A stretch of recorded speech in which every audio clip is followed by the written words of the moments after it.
नमस्कार, स्वागत है आपका हमारे चैनल पर। मैं हूं आपके साथ शिप्रा सैनी। देश में किसानों के नाम पर करीब 1 साल से ज्यादा तक आंदोलन चला और सरकार पर ये आरोप लगाए गए कि सरकार किसानों के साथ अन्याय कर रही है, किसानों को न्याय नहीं मिल रहा है, किसानों की जमीन को हड़पा जा रहा है। तमाम अनगिनत आरोप आंदोलनजीवियों और तमाम अलग अलग पार्टी के नेताओं के द्वारा लगाए गए। यहाँ तक कि महाराष्ट्र के तमाम सियासी पार्टियां भी इस आंदोलन में खूब सियासी रोटियां सेकती नजर आई। तो देश में किसानों के नाम पर किस तरीके से केंद्र सरकार पर हमला बोला क्या, इसकी तस्वीरें हमने बखूबी तरीके से देखी। लेकिन वहीं दूसरी ओर आपको बता दें, महाराष्ट्र को लेकर अब टाइम्स नाउ भारत ने एक बड़ा खुलासा किया है। किस तरीके से वहां 8000 किसानों के साथ बड़ा धोखा किया गया है और इसमें तमाम राजनीतिक पार्टियां शामिल हैं, इसमें पवार एंड फैमिली शामिल है। ये बड़ा खुलासा टाइम्स नाउ भारत की ओर से किया गया है। ये हम सब जानते हैं कि किस तरीके से किसानों के नाम पर देश में राजनीति होती रही है। तमाम विपक्षी पार्टियां सियासी रोटियां सेकती रही हैं। लेकिन सवाल ये है कि जब महाराष्ट्र में इन 8000 किसानों के साथ अन्याय हो रहा था, जब इनके साथ धोखा हो रहा था, तो कहां थे ये आंदोलनजीवी और कहां थे राकेश टिकैत जैसे नेता जो लगातार किसानों के साथ अन्याय की आवाज उठाते हैं और किसानों के खुद को मसीहा बताते हैं। लेकिन अब टाइम्स नाउ भारत ने जो बड़ा खुलासा किया है उसमें उन्होंने ये बताया है कि किस तरीके से आखिर महाराष्ट्र के किसानों को ठगने का काम महाराष्ट्र सरकार और यहाँ तक कि पवार एंड फैमिली की ओर से किया गया।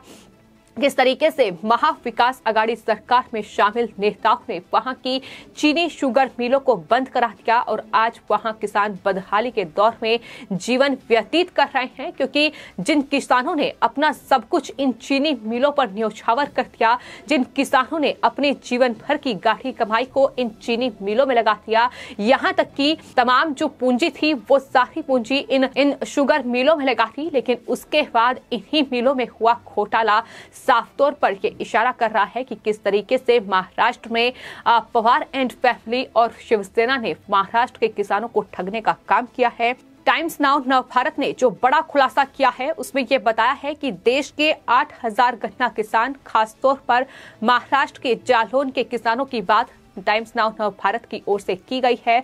और ये बताया गया है कि करीब 4 दशक पहले एक फैक्ट्री का मालिक उन्हें बनाया गया था, जिसमें जीवन भर की कमाई इस फैक्ट्री में उन्होंने लगाई थी। लेकिन उन्हीं किसानों के साथ नेताओं ने किस तरीके से विश्वासघात किया। असल नेताओं ने मोटा फायदा उठाने के लिए उन्हें सड़क पर ला दिया और कई किसानों ने इसके चलते खुदकुशी भी कर ली।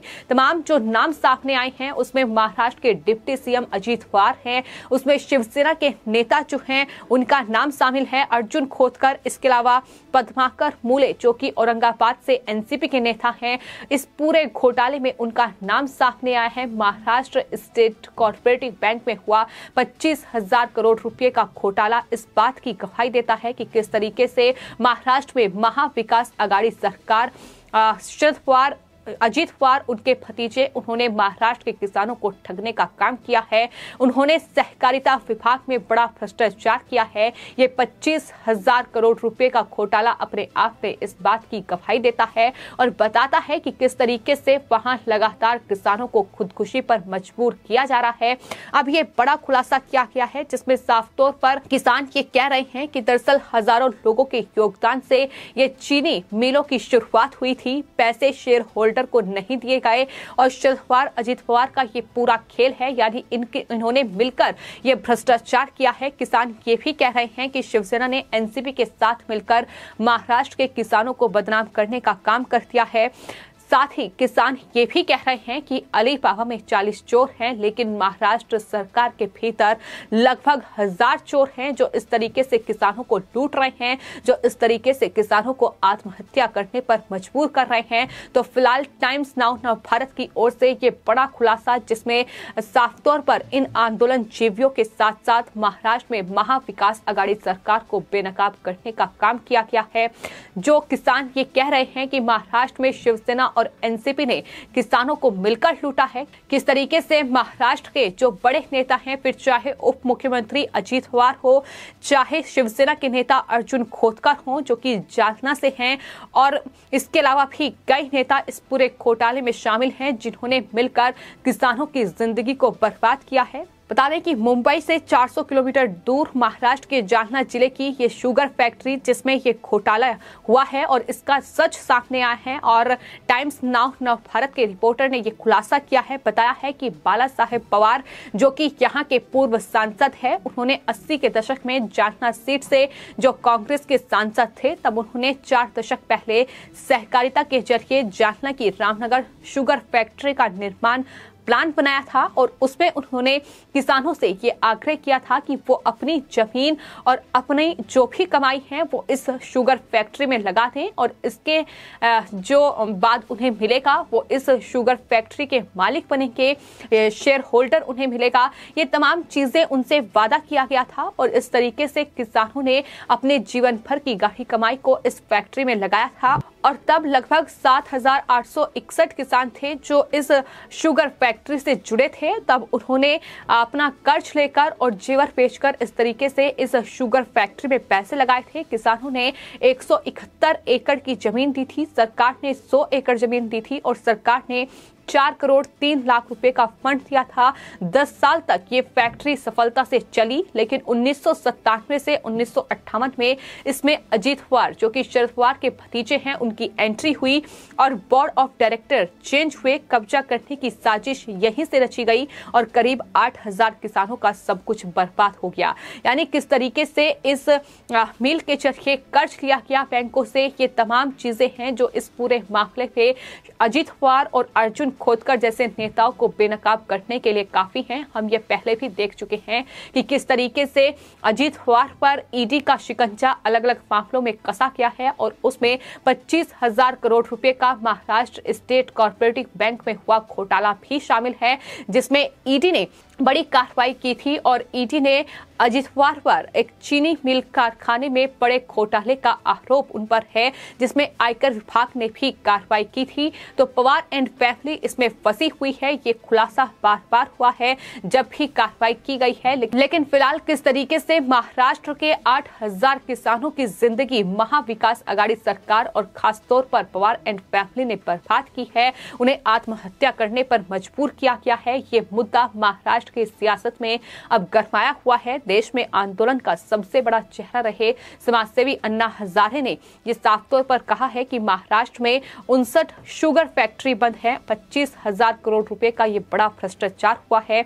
एक फैक्ट्री से औसतन 6,000 किसान जुड़े तो करीब 3 लाख किसान जालसाजी का शिकार हुए हैं, ये उनकी तरफ से कहा गया है। और सिर्फ इतना ही नहीं, आपको ये भी बता दें कि इस पूरे मामले में टाइम्स नाउ नवभारत ने जो खुलासा किया है, बाकायदा तमाम दस्तावेजों के साथ, तमाम सबूतों के साथ ये खुलासा किया गया है। ये आरोप ऐसे ही नहीं लगाए गए हैं। उन्होंने जानकारी दी है कि जालना की रामनगर शुगर फैक्ट्री जिससे ये किसान जुड़े हुए थे, उसके जो दस्तावेज हैं वो टाइम्स नाउ भारत के पास हैं और हमें जो बयान मिले हैं उसके मुताबिक जालना की रामनगर शुगर फैक्ट्री में भ्रष्टाचार का ये खेला 1997 से 1998 से ही चालू हो चुका था, जो फैक्ट्री की नीलामी तक पहुंचा और फिर प्रॉक्सी कंपनी के जरिए फैक्ट्री को बोर्ड ऑफ डायरेक्टर में भी शामिल किया गया, जिसमें शिवसेना के नेता अर्जुन खोतकर भी शामिल थे और उन्होंने इसे खरीद लिया।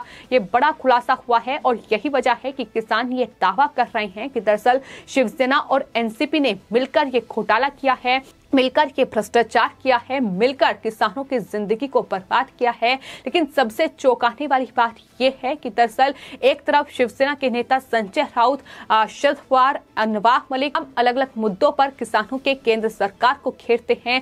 कृषि कानून पर भी हमने देखा कि किस तरीके की सियासत जो है वो महाराष्ट्र में की गई। तमाम ये महाविकास आघाड़ी सरकार के जो नेता थे ये केंद्र सरकार पर हमलावर नजर आए, लेकिन अपने ही राज्य में आखिर ये किसानों के साथ किस तरीके से अन्याय कर रहे हैं, उनके साथ ही हजारों करोड़ों रुपए का भ्रष्टाचार का खेला किया गया। लेकिन यही संजय राउत महाराष्ट्र के मुद्दे पर कोई बयान नहीं देते हैं।